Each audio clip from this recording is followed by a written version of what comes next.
Modem e Simcha, estamos mais uma noite de Hoshana Rabbah, uma noite muito importante, com o Shiurim aqui na Sukkah, também gravando, depois vou botar no YouTube, então maneiro, esse Shiurim vai ser em Refuah Shlema para Chaim Davi Ben Esther, Bezat Hashem, e vamos lá, a gente vai falar agora, a princípio até meia-noite esse Shiurim, depois sobre... Eu falei a Sukkah e o Olam Haba, né? Que era o assunto. Tá bom. Vou começar aqui com o início da Gemara de Avodah Zarah, o Talmud, que tem uma Agadá, uma história que fala o que vai acontecer no mundo vindouro, né? Embora vai chegar lá na Sukkah, essa história no final tem na Sukkah que é meio... Todo mundo conta essa história em Sukkot, não é sobre isso que eu vou falar, eu quero pegar só o início e depois vou conectar com outra coisa. Mas a princípio a história o que vai falar é o seguinte: vamos dar os nomes, né, quem falou isso, ensinou Rabi Hanina Bar Papa, e tem quem diga que foi Rabi Smalai, que seja. No futuro vai vir a Kadosh Baruch Hu com o Sefer Torah, com o livro da Torá no colo. É óbvio que a Kadosh Baruch Hu não tem forma nem nada, é uma metáfora, mas no futuro vai vir a Kadosh Baruch Hu com o livro da Torá no colo. O que é essa analogia? Com o quê? Com o livro sentado com o livro no colo. É o rei. Que o rei de Israel tem a mitzvah de escrever uma segunda Torá e ele tem que ficar no colo dele enquanto ele julga, para sempre temer a Deus e nunca esquecer que Deus está acima dele, que ele não manda em tudo, né? Que eu sou o rei, eu posso fazer o que quiser. Não. Está sempre Torá, porque o rei tem que ter um temor a mais do que as pessoas e ele tem que mostrar tudo o que ele está fazendo também em temor a Deus, né? Então a mesma coisa, como se fosse que está Deus como o rei julgando a humanidade, né? Mas no futuro. Vamos continuar então. E ele vai falar o seguinte: quem se ocupou com essa aqui, com a Torá, que venha pegar a sua recompensa, o seu mérito, tudo que fez, vem pegar a recompensa. Aí todo mundo, opa! Agora está dando já as recompensas, vamos fazer fila e pegar o nosso brinde, né? O que a gente se ocupou. Todo mundo se ocupou com a Torá, né? Vai todo mundo assim pensar. E aí, imediatamente vai se misturar, se juntar, né? Todas as pessoas, todos os povos, todo mundo rapidamente lá numa confusão, ficar lá na frente, não vai conseguir nem fazer uma fila direito, né? Eu com a Torá, tudo que é povo, tudo que é gente. E aí, como está escrito na Torá, Kol hagoyim nikbetzu yachdav, todos os povos vão se juntar juntos, vão se reunir juntos. E aí vai falar Kadosh Baruch Hu, não é assim, misturado, não, vamos separar. Quero cada povo e povo separadamente. Primeiro esse povo, depois esse povo. Cada um com seus sofreia, né? Cada povo com os seus escribas, com os seus intelectuais, com o Gedeot, como se fala isso, os seus filósofos. Cada um lá com a sua filosofia, a sua teologia, cada um vai vir separado, que a gente vai julgar um por um direitinho aqui, né? Confusão. Ou seja, então eles vão se reagrupar, né? As pessoas, cada um com o seu povo. Como está escrito, Ve'asfu leumim ve'en leum ela malchut. Shenemar leum malchut yamet. Tá bom? Icha beruva Kadosh Baruch Hu ela que aqui. Segundo. Vamos pular isso. Tá. Quem é o primeiro povo que vai ser chamado para pegar a recompensa de todos os povos? Não, o povo romano.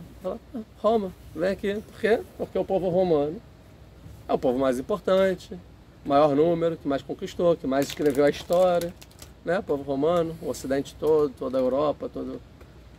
Vem então Roma. Maior influência, talvez, cultural que tem. Então, os romanos vão chegar todos felizes, né? Uau, agora é a nossa vez. Quer dizer que os judeus vão ser o último. Se não fomos os primeiros, seremos os últimos. Então, vai vir os romanos. E... é isso. Por quê? Porque eles são o mais importante, acho que ninguém verá.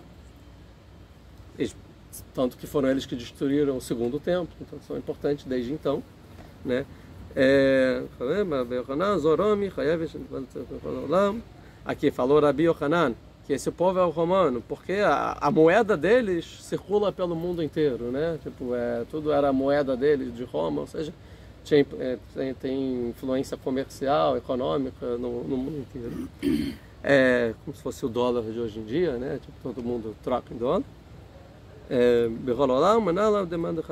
Bom, então, e quem é importante vem primeiro. Tá, senão é o que vai chegar. Tá, continua. Tá, vai vir a Kadosh Baruch Hu, Deus vai falar assim, o que vocês se ocuparam com a Torá, o que vocês fizeram? Eles vão falar lá os seus argumentos, né? Falar, ué, Senhor do mundo, né? Ribono shel olam, dono, Senhor do mundo. Fizemos várias feiras, vários shopping centers, né?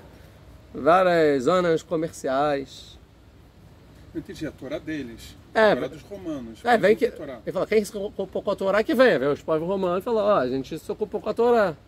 Aí ele falou, o que você fez? A gente fez várias feiras, vários comércios e tudo mais. Fizemos várias casas de banho. E muito ouro e muita prata a gente ganhou, né? Vinculando nosso no Ela Bisvil Israel. Tudo que a gente só fez por causa de Am Israel. Cada detalhe que a gente fez, tudo pensando em Am Israel. Para que eles se ocupassem com a Torá. Tá bom, eu não me ocupei, então minha Torá não foi dada para mim, mas a gente fez tudo isso para quê? Para deixar lá no Rio de Janeiro uma comunidade de judaísmo lá, aí o prefeito vai, né, dá umas isenções de imposto, aí para eles se ocuparem com a Torá, tudo a gente fez, a gente organizou a cidade inteira só para os judeus, em Nova York, não sei onde, vamos se ocupar com a Torá. E aí? Vocês acham que é um bom argumento? Que faz sentido? Vai falar com Kadosh Baruch Hu, Shotim Shebaolam, seus bobos do mundo. Calma, tudo que vocês fizeram para vocês próprios. Aí ele pega pesado, Deus, né? Falar, isso que vocês fizeram feiras, foi só para botar a prostituição de vocês lá no meio do negócio. Lá, todo o negócio para no final ter Gilui Arayot, né? Relações proibidas. Casa de banho, tudo para se embelezar, né? Cosméticos, tudo para vocês se embelezarem, para cultuar o físico, não é nada para Israel se ocupar com a Torá, né? E dinheiro e prata que vocês ganharam, todo o dinheiro, toda a prata do mundo é meu, nem é de vocês. Eu que deixei vocês terem dinheiro e tal. O argumento do Rabi Shimon, né? Ó. Sim, Shneimar. Vênus, ó, tela Torá. Shneimar, ó, Torá. Ceder. E aí eles vão sair um pouco cabisbaixos, né? Não conseguimos o que queria.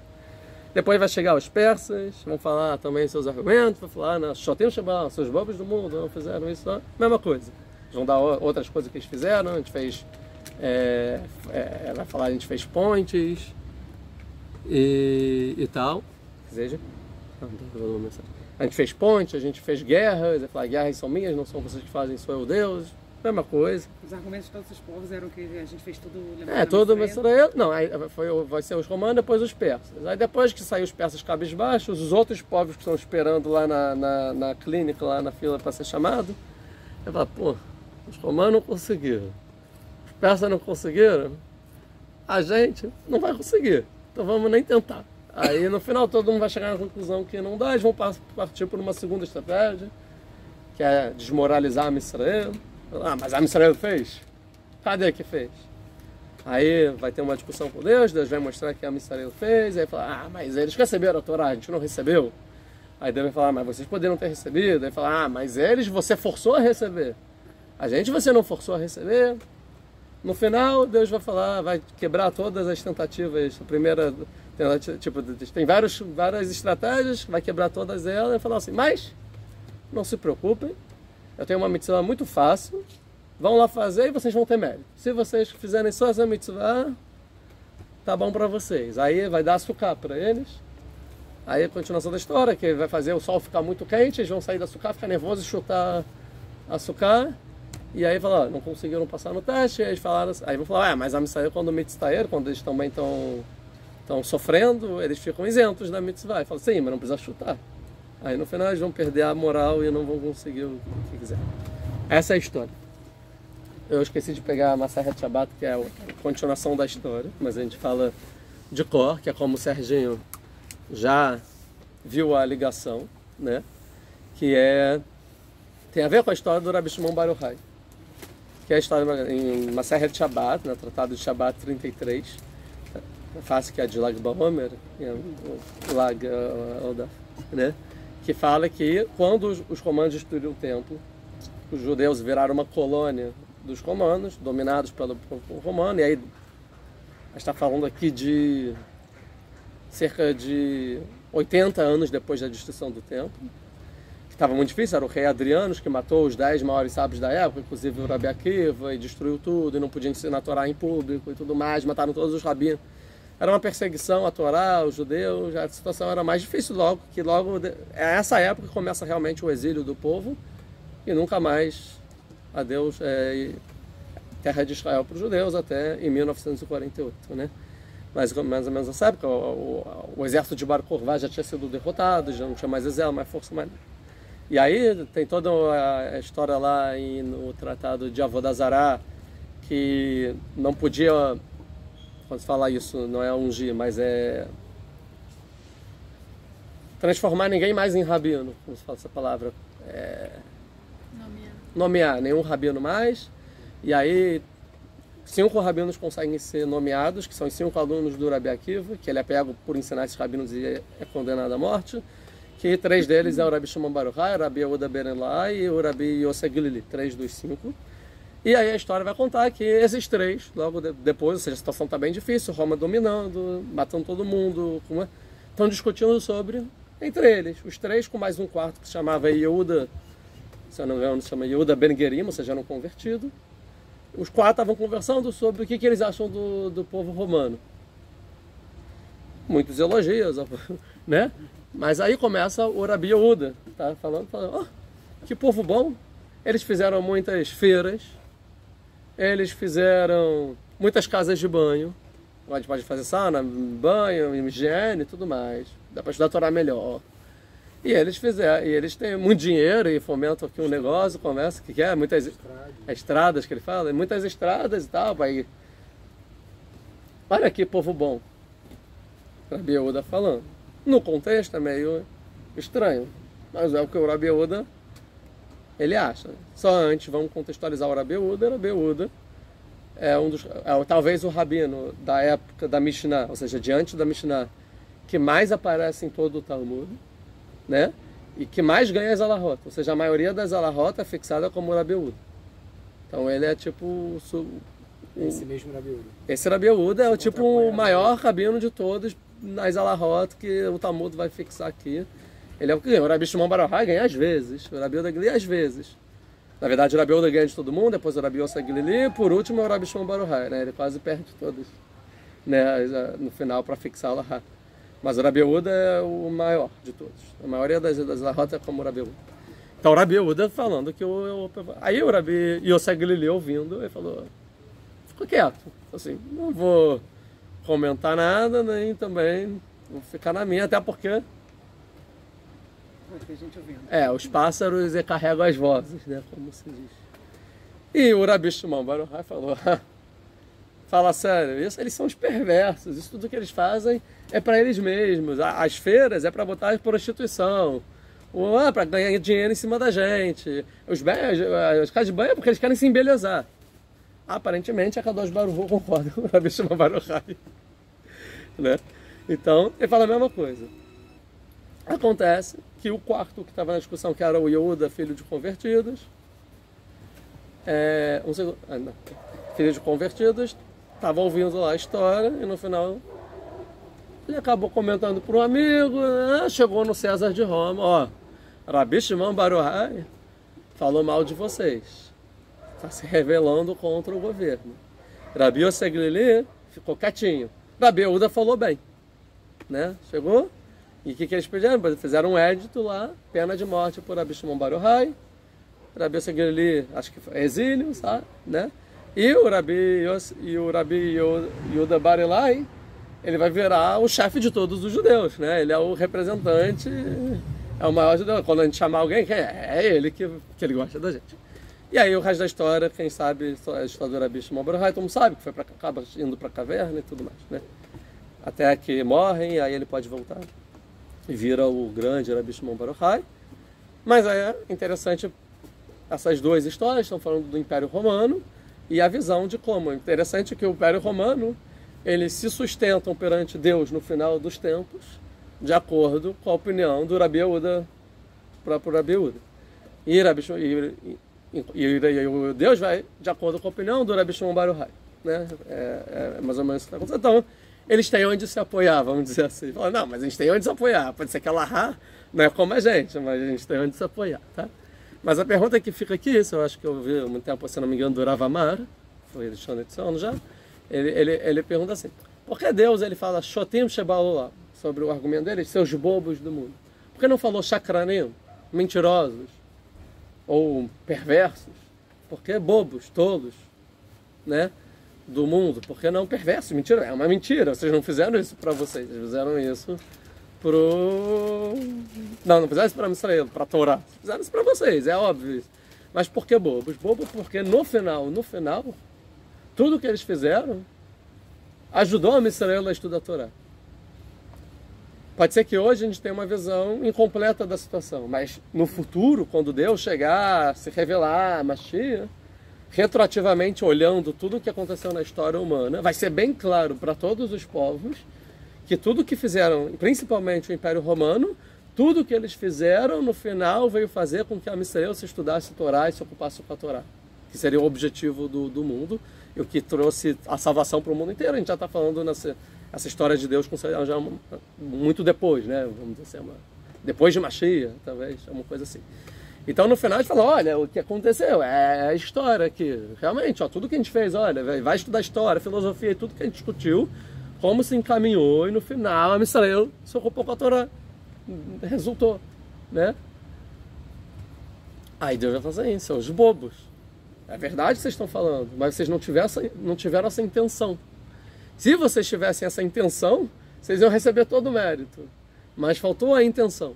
Embora que se a gente for falar utilitariamente, sim, é verdade.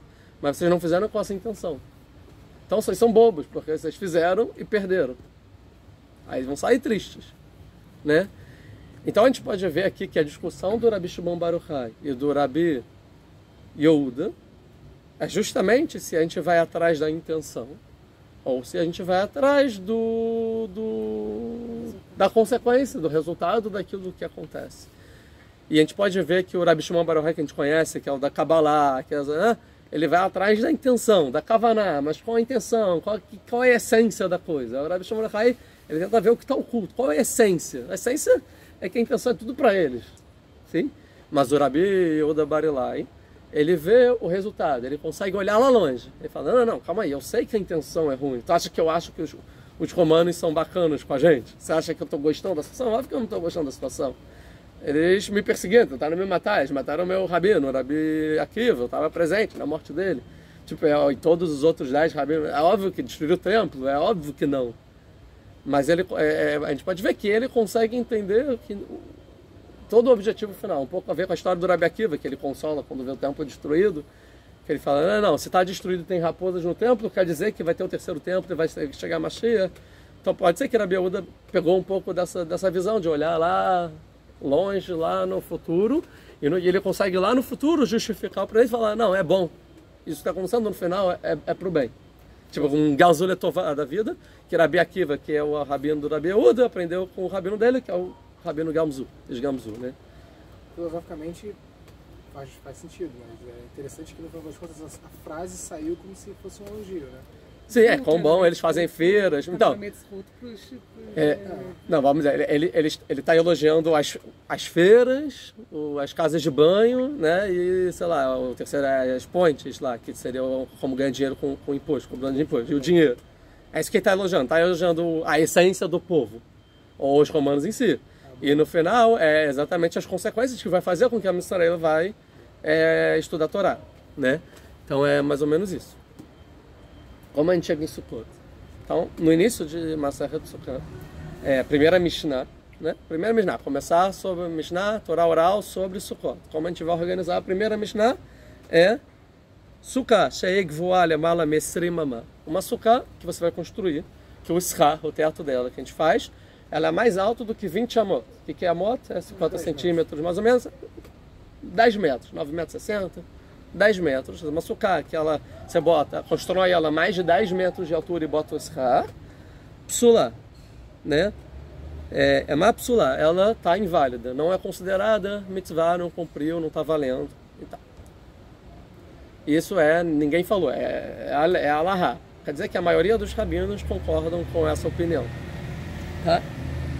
Vê Rabi Yehuda, aparece o nosso famoso Rabi Yehuda, Marshir. Ele permite, ele fala, não, açúcar mais de 10 metros de altura, pode. Por que não pode? Pode. Tá? E aí continua as leis lá do... Só terminando a Mishnah, e aqui não tem nem 10 tefahim, nem 10 palmos, ou seja, nem mais ou menos 80 centímetros. Também tá... não pode, né? E acho que não tem pelo menos 3 paredes, também tá psulá, tá inválida. E a quarta lei que fala é que a sombra tem que ser maior do que o sol. Do schar tem que ter mais sombra do que o sol passa. São 4 leis, só a primeira ela é discutida. A princípio todas as 4 todo mundo concorda, ou seja, todos os rabinos concordam, e só o Rabi Yehuda discorda da primeira. Que a suká, que é mais de 10 metros de altura, pode, permitido, tá bom? A alahá é como a maioria, como todos os rabinos, que é proibida, e dessa vez o Rabi Yehuda está errado, da mesma forma como ele vê os romanos, que também não... Deus decide que não é assim que se verifica, que se julga, né? Aí a Guemará vai discutir, mas por que mais de 10 metros de altura ela é proibida? Porque a Mishnah ela é essa, a Torá oral, porque fala assim. E aí vai trazer vários rabinos que vão tentar entender. Primeiro eles vão tentar falar assim, que é uma avoi. O que é uma avoi? Quando você vai fazer um eruv, você bota um sinal em cima para mostrar, ó, que é o eruv, vocês podem carregar no Shabat. E o eruv é até 20 metros, também até 20 amot, ou seja, até 10 metros de altura.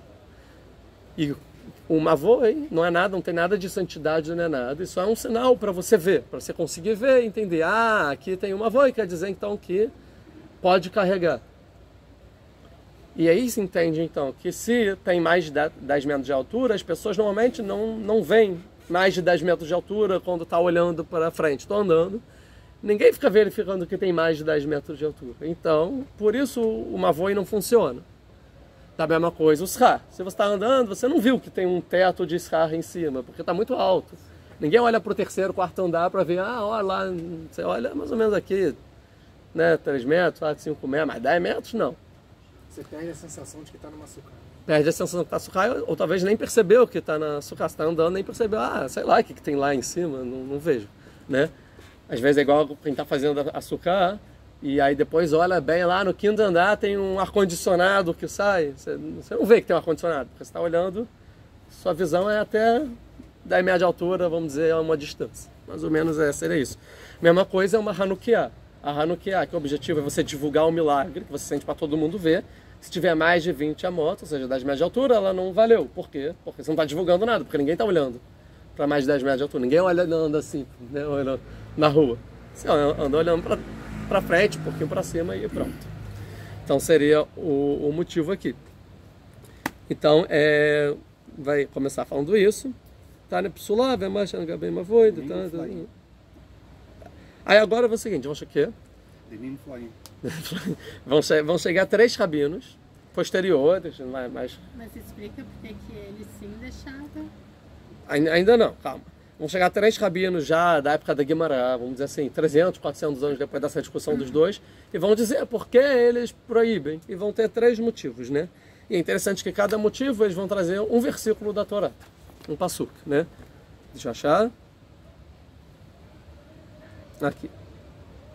O primeiro, saque detalhe psulá mavoi, deló nafshmitantane, aqui. Que é uma aqui. Falaram os Tanaíma, então. Amaraba, o Raba, então, que é a 4ª geração dos Tanaíma, a gente está falando mais ou menos do século IV, mas 300, 400. Aqui a gente está, o Rabi Yehuda e o Rabi Shimon, a gente está falando do século II. Então a gente está falando 200, 300 anos depois, fala o Raba.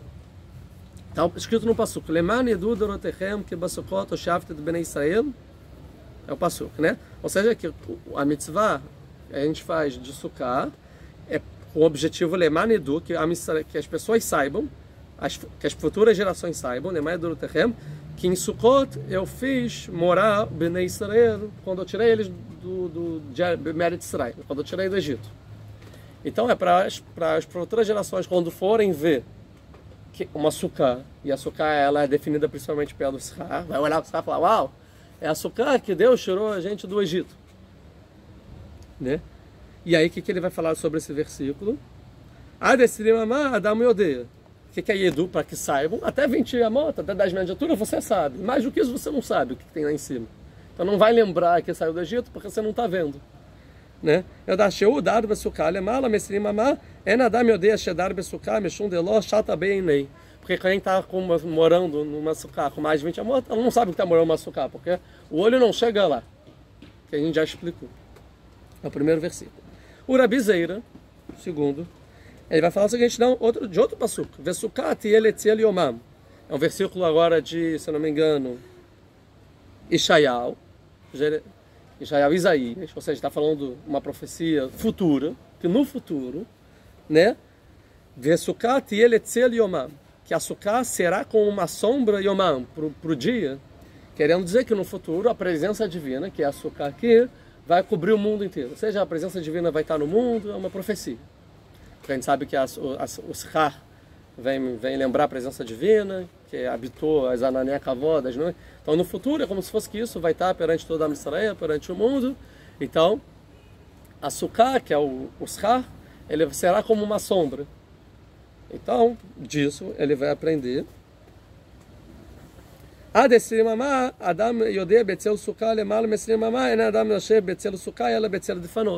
Se tiver até 20 amot, a pessoa está na sombra do shar, do teto.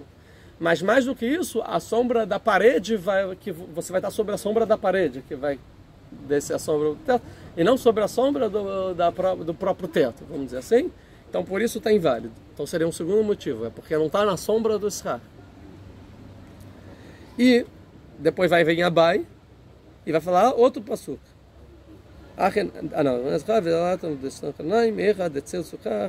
Um segundo, não é isso não? Aqui. O Rava ele vai falar em Sukkot vocês vão morar 7 dias, que é a mitzvah de Sukkah, né? E falou a Torá, todos os 7 dias você tem que sair da sua casa fixa, residência fixa, e sentar na sua residência provisória, que a sua casa é uma cabana, né, algum provisório, não é a casa, apartamento, a casa. A desrimamá, então até 20 amot, o homem faz uma casa provisória. Mas se o teto ele é mais de 10 metros de altura, você vai acabar fazendo uma casa fixa, porque para você botar pilares para fazer um teto que é 10 metros de altura, no final você tem que botar um monte de ferro, um monte de coisa, no final é algo fixo, é uma estrutura muito pesada. Não é uma casa provisória. Ninguém que vai fazer uma casa provisória vai fazer um teto com mais de 10 metros de altura. Só talvez se você está na penthouse né, que aí tem um teto gigante. Você nem chega em 10 metros de altura também. Ou seja, quer dizer, se é 10 metros de altura já é residência fixa.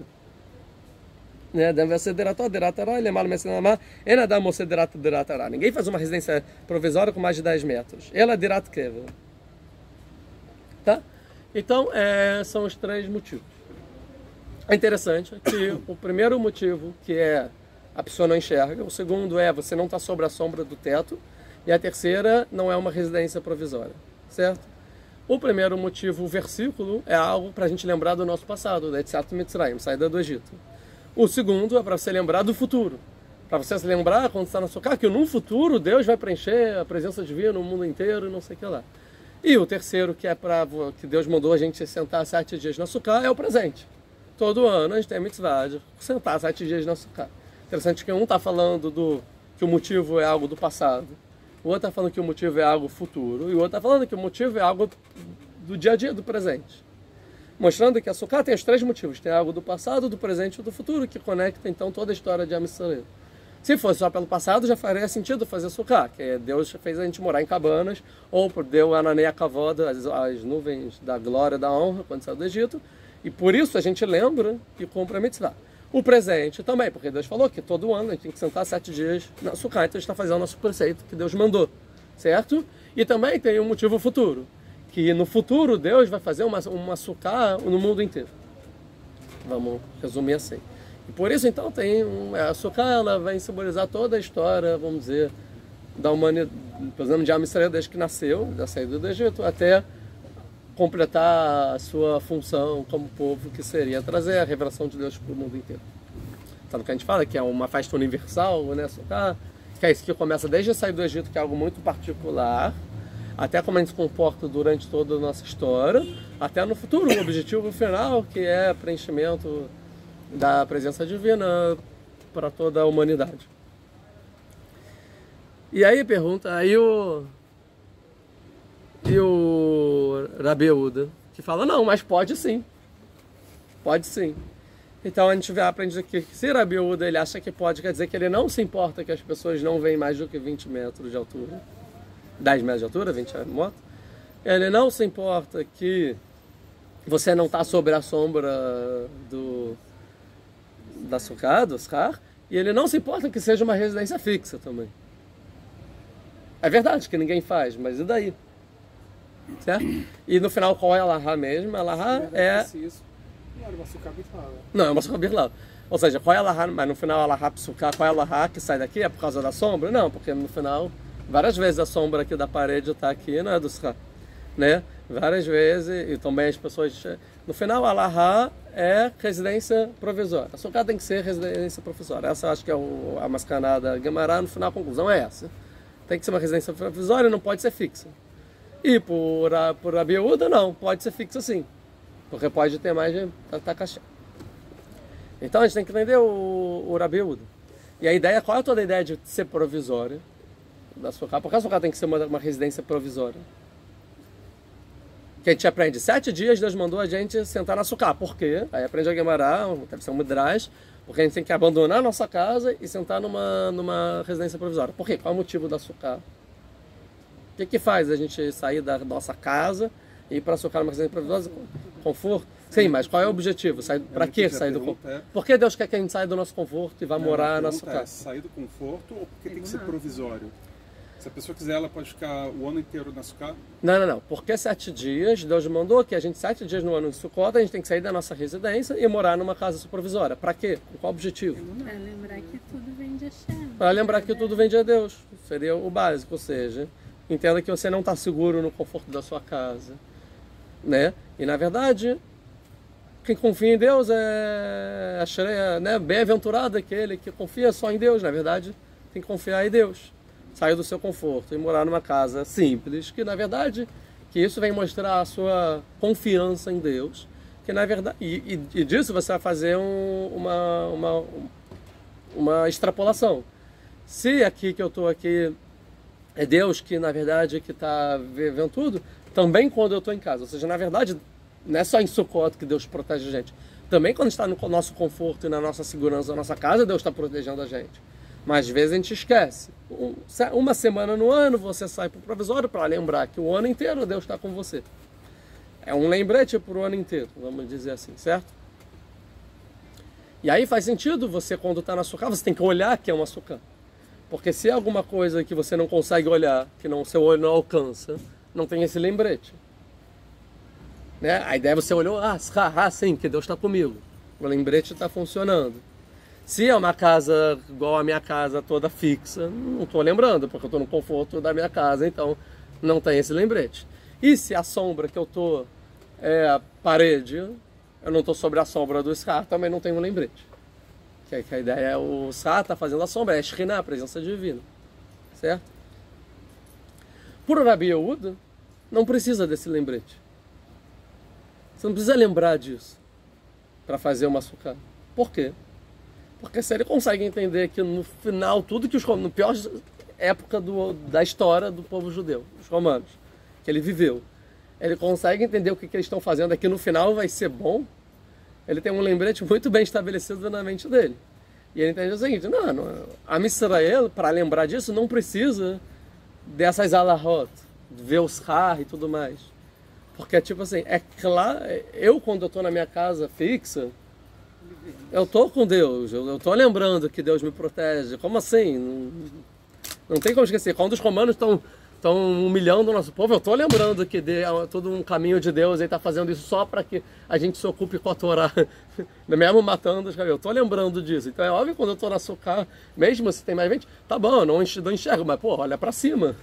Você não olha para cima quando você está no seu dia a dia, você não olha além da natureza, além do que você não olha. Todo judeu olha.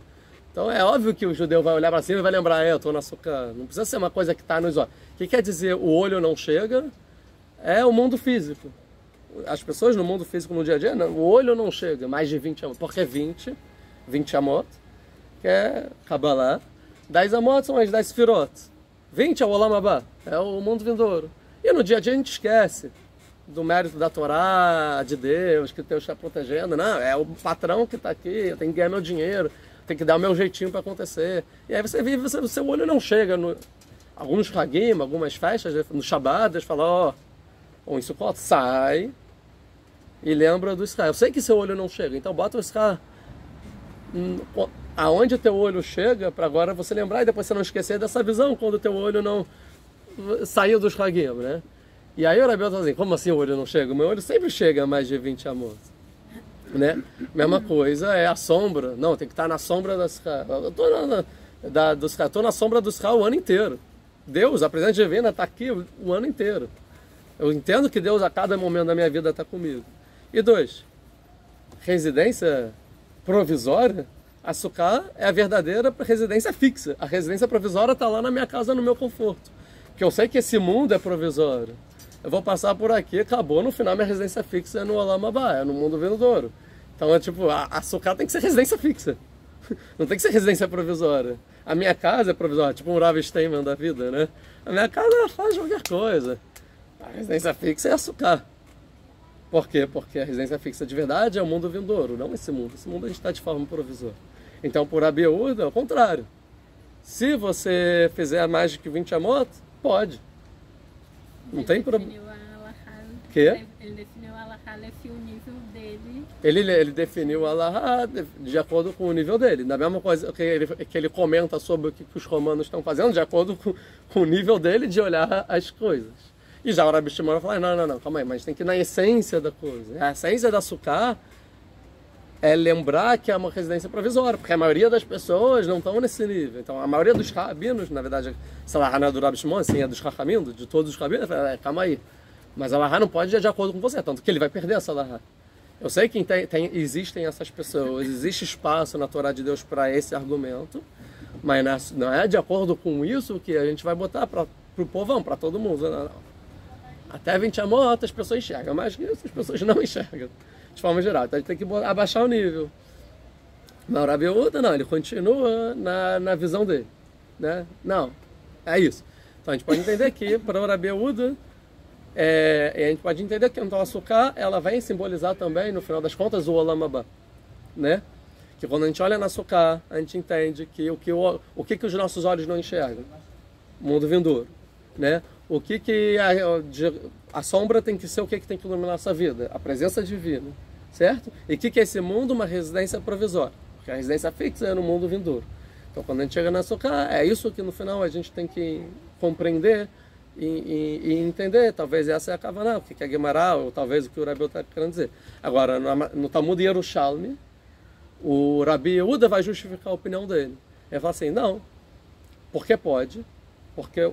Outro motivo que é até 20 amot é porque a porta do Eichal, ou seja, onde ficava a menorá, o lechem panim e o mizbeach, a porta era 20 amot, era a medida da porta. Então até a porta do Eichal pode, mais que isso as pessoas não enxergam, seria a ideia aqui.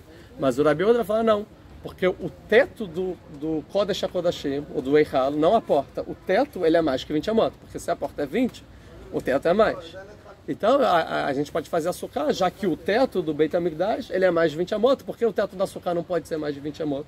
O que faz sentido, porque o teto do Beit HaMikdash é como se fosse a Shekhinah, está no Beit HaMikdash, a presença divina está no Beit HaMikdash como mais do que em tudo. E se a Sukkah ela é comparada como um Beit HaMikdash, onde tem a presença divina, porque eu não posso fazer a mesma lei do que como é construído o Beit HaMikdash e botar uma Sukkah mais 20 amot da mesma forma como é no Beit HaMikdash. Então a opinião dele é, o teto é mais de 20 amot, então a Sukkah também pode ser mais de 20 amot. Então a gente vê que quando o Rabi Yehuda ele quer pegar alguma coisa santa para comparar, ele vai no máximo. Então, assim, o que é a coisa mais alta que existe na santidade? O teto do Beit HaMikdash é mais de 20 amot, então a Sukkah pode ser mais de 20 amot. Porque o teto do Beit HaMikdash vem simbolizar a presença divina, então a Sukkah pode ser igual a um Beit HaMikdash, que o nosso teto pode ser. Mas pode ser que não. No Beit HaMikdash, no Kodesh HaKodashim, você entende que não importa ser tão alto, você entende que a presença divina, mas na Sukkah no dia a dia não. Então seria o que os Rabim vão falar, então no final essa talvez é a discussão, a discussão da primeira Mishnah de Sukkah. De que Rabi Yehuda deixa, mas os sábios falar não, aí já é demais. Então que a gente consiga ter esses aprendizados e levar para a nossa vida.